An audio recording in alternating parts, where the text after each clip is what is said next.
Alright, Spurs versus City at the weekend. Game review, let's go. So, a bogey team for City this time round. Last United at the weekend, we got another tough game coming up against Tottenham Hotspur. As we all know, Tottenham Hotspur just are City's bogey team. We haven't scored at their new stadium yet. That's diabolical. Yeah, and we usually lose against them. They did the double overs last season. We thought we came back, scraped a 2-2 draw, but for a last minute dagger by Harry Kane. That was tough to take back then, but it could be even tougher to take if it happens this time round, because at least we won the league last season. A loss against Spurs or drop points against Spurs could mean a loss of a league title this time round. A must-win game for Man City. Must get back to old ways. We need to get the system right as soon as possible. We need the right starting players. We're going to go through all that in this video. We're just going to look at the Premier League table now, see how we're doing. Not doing too well. See where a win or a loss leaves us, or a draw even. So we got Arsenal up top here on 47 points. They're in good form, won 4 out of the last 5. But let's look at City here. 2 in second place, 8 points behind Arsenal. That form ain't looking great. Only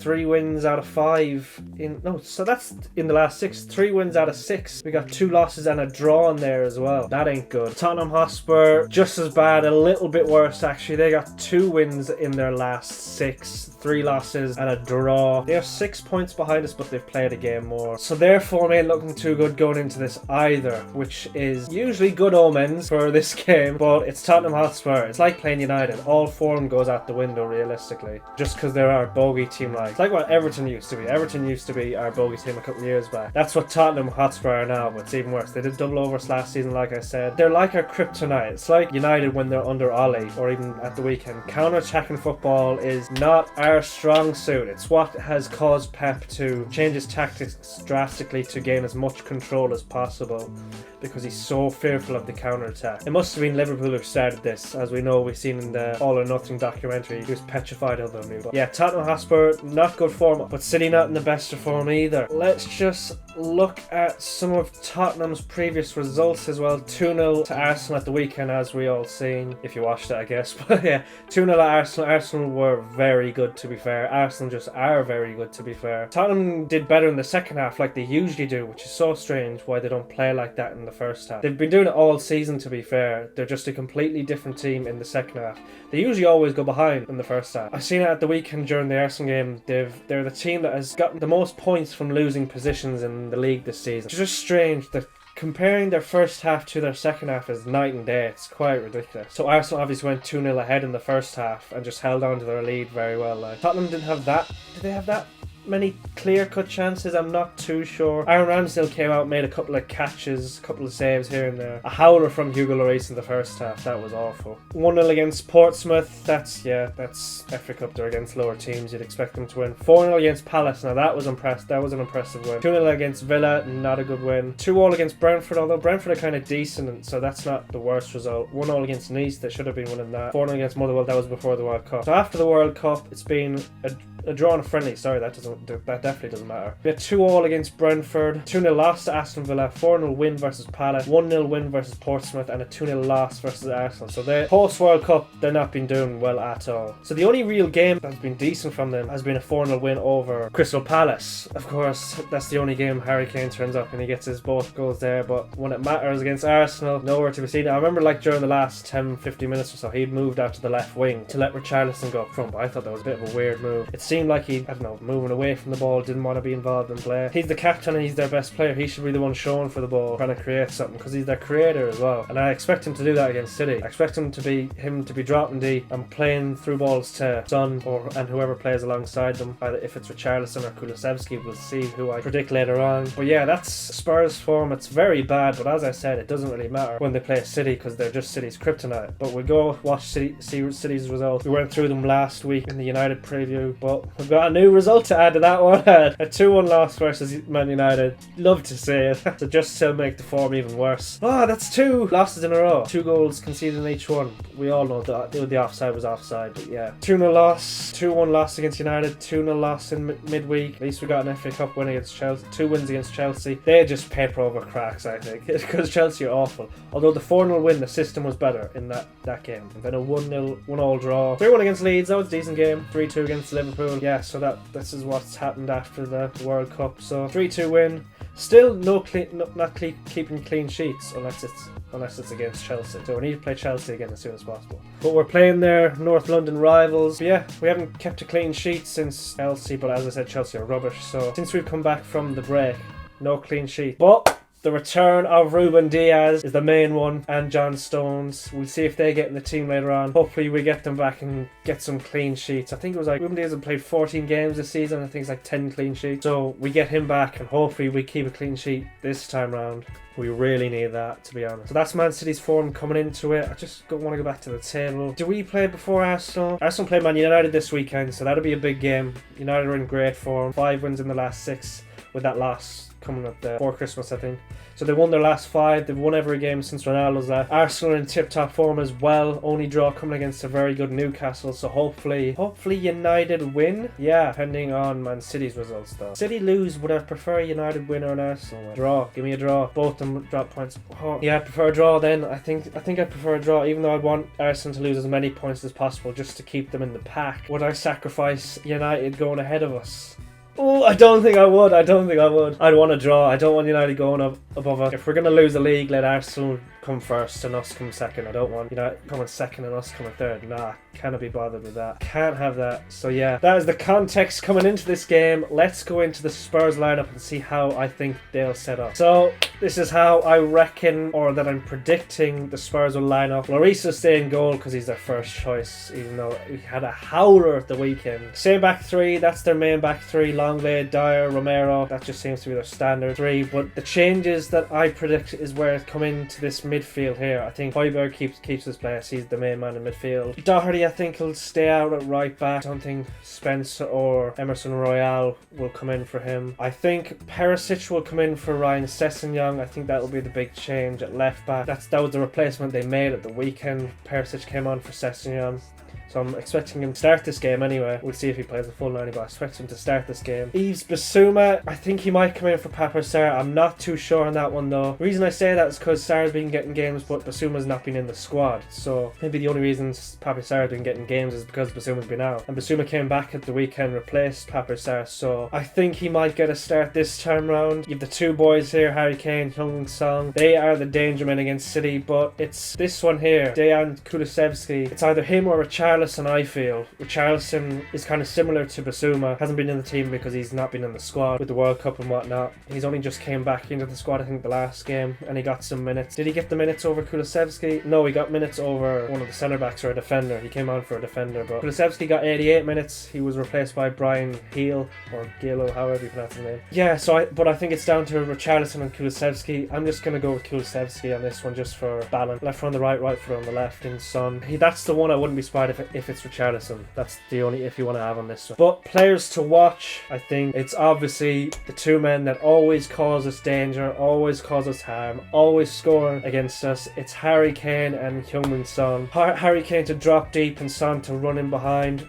I said in my review of the United game, if I see Harry Kane dropping deep and a centre-back following him, for him to just turn them and play Heung-min Son into the space that the centre-back has vacated, I'm going to lose it. I'm going to lose it. But yeah, that's the team I'm going with. I think we need to keep Harry Kane quiet, and we need to keep him very quiet. I think if he's dropping deep, I think Rodri needs to be the one that marks him when he drops deep. He needs to be aware that he's going to drop deep, because he'll probably start in an offside position, and that'll lead the centre-backs, because Rodri can't drop that deep to pick him up. But the centre-backs need to alert Rodri of when Harry Kane drops. Yeah, basically drops deep so Rodri can man mark him or whatever. Or just be aware to tackle him or cynical foul him or whatnot. Heung-min Son, yeah, he's going to be dangerous. Even Perisic on that left-hand side too. I didn't realise he was left-footed. I don't know if he is, but he was taking everything with his left footed at the weekend. I thought he was right footed, to be fair. But yeah, I think they're the danger men. They're always the danger man. Funny how Pep called them the Harry Kane team a couple of years ago, and Harry Kane has just ruined City every game since. Yeah, that's the lineup I think Spurs will use. I think they're the danger men. They're always the danger men. They're the 2 main men for them. I'm also expecting Lloris to have a blinder this game. I would not be surprised if he saved a penalty or something. Just that's how it works with Tottenham against Man City. But yeah, alright, getting into the City team now. now. This is how I predict City to line up. We got Ederson in goal, as usual. Yeah, he's just standard Premier League goalkeeper, Premier League Champions League goalkeeper. Ortega's the cup keeper. Yeah, that's fair. This is the back four that I'd like. Will we get it though? Who knows? We've young Cancelo at left back. I think that will happen. Kyle Walker at right back. I think that will happen. Just to deal with Heung-min Son and his pace. These two centre backs, John Stones and Ruben Diaz, I think one of them will play. Ruben Diaz is back in full training. Who knows? He might just get thrown in straight away. But then John Stones is coming back from a little niggle as well. Will he get thrown in straight away? He's usually more susceptible to injuries, so he may get left out. Ruben Diaz may get left out. I wouldn't be surprised if Laporte is in. But if Laporte is in, I expect one of these two to be in alongside him. I don't expect it to be Kanji or Ake alongside him. Laporte is the only one I like just because he's able to play out from the back. But these two are the rock. It's how we become so defensively good in 2020-2021 season. That Champions League run was these two. We haven't seen them being paired in a while since either. And it's kind of the one I want to go with. But if Laporte's in there, I'm kind of fine with that. With the rumours that Kevin De Bruyne was absent from training today, I think this is the midfield we might go with. Ilkay Gundogan, although it's only Tuesday. He may be back for Thursday, who knows, but Gundogan, Rodri, Bernardo Silva, the famed trio that we went on a mad winning streak with a couple of seasons back. This Man City midfield is the most technically secure. They will keep the ball for you the whole game. See, Kevin De Bruyne is very high risk, high reward. His passing percentage is probably 80s at best. I think this would be like a high 90s sort of midfield. Bernardo Silva on this side rather than being on this side when he plays with KDB. I think Bernardo's better on this side. Gundogan's better on this side as well. He's a good link-up play when he's on this side too, whether that be with Foden or Erling Haaland. Remember, he fed Haaland through for his goal against Palace. Remember, he's quite good at leading those kind of balls from here, kind of lead them in like that David Silva kind of pass. Big shout here though is no Foden in the forward line. Got hooked at the weekend for Jack Grealish, who came on to score. Do I see Foden being left out of this game? Well, these two are on form, to be fair. Jack Grealish has 4 goals and assists in 5 games, I think. Riyad Mahrez, part of the United game, who was banging goals in for fun before that. Erling Haaland, do you drop him for Alvarez? I'm not too sure. You do. I think you have to play Haaland. Like, Haaland is going to be the guy that will be in our system when our best 11 is right, and I think you have to keep playing him in the system until we find the right system with him in it. I don't think he's part of the problem at all. I think the problem is we don't find him enough. The danger man in this team, yeah, I think you got danger man all over, to be fair. Haaland, danger man. Gundogan, danger man. I think João Cancelo is a danger man if he gets up high and wide. He's very busy, but I've come to realise, is his end product like that good? He does a lot of stuff, a lot of dribbles, a lot of good passes into areas that don't seem to work out. I think his end product needs to be a little bit better, but yeah. I wouldn't mind Foden in the forward line for either one of those two. I wouldn't mind seeing a Jack Grealish, Erling Haaland, Foden out on the right. Foden could also be put into midfield instead of KDB, but I don't think he will. I think he might run with this midfield 3 just because it works so well before, and we haven't seen it in a while. And it's not a cup game, which is usually the games that Foden gets thrown into midfield. It's a Premier League game, this is a big game, so I think he'll run with this midfield 3 if Kevin De Bruyne's out. That's the big premise. If he's out, so I'm presuming he is out. Probably deserves a rest as well, or needs a rest. Not deserves one, I think he needs one. But yeah, that's the Man City team I'm going for, and the danger man for them as well. So what do we need to fix for our system to get back going? I think a solid back 4. We need to get our defence solid, because the defence is such a huge part of the problem at Man City right now. Just the centre backs snapping into play, even just the centre backs defensively. John Stones and Ruben Diaz are a much better defensive pair, but playing out from the back as well is a huge part of the problem with Man City creating chances. I don't know how it hasn't been seen so far. That's why I wouldn't be against Laporte in for one of Diaz or Stones, because Laporte is very good at playing out from the back, but at least one of Stones or Laporte have to be in that team just for their ball playing abilities. Ruben Diaz less so, but Ruben Diaz brings a leadership and a defensive soundness to him that he kind of has to be played for his defensive and leadership abilities. Yeah, and with no KDB, I think Laporte might be tasked with some creative duties. João Cancelo should be tasked with some creative duties. I think Ilkay Gundogan will be, and so yeah, the defense needs to be solid for a start.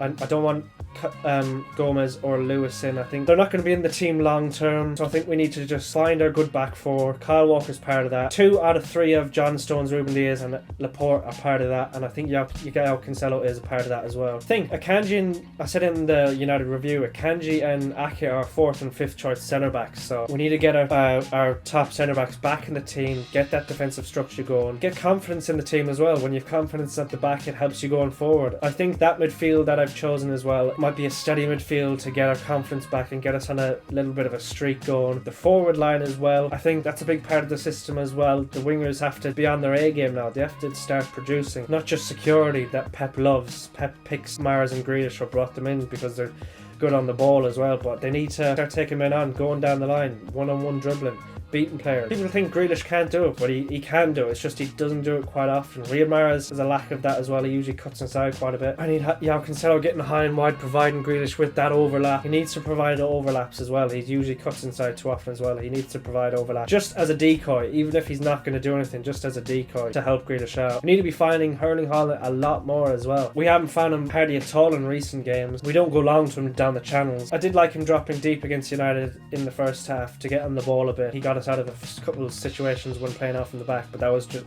another reason because we couldn't play out in the back well with our centre back. I would like to see him dropping deep as well, but I want to see him stretching defences, running the channels, long balls down the line to him. I think he's the biggest, fastest striker in the league, so why don't we do it? Even Rio Ferdinand came out and said we don't find him enough. He's not part of the problem. It's just our build-up play is the problem. Our defence is the problem. We need to be finding him more. Even just lumping it into the box for him to cause chaos, you know, we want to see Erling Haaland cause a bit of chaos in there, like, and he rarely gets shots off anymore. We've only had one shot on target in the last 2 games, and that was a header, like we all know from Jack Grealish. But yeah, I think that structure from the back, that secure midfield, I think that's a good way of getting us a bit more confidence and yeah, hopefully getting our win streak back together. But finally, the score predictions. What am I going with?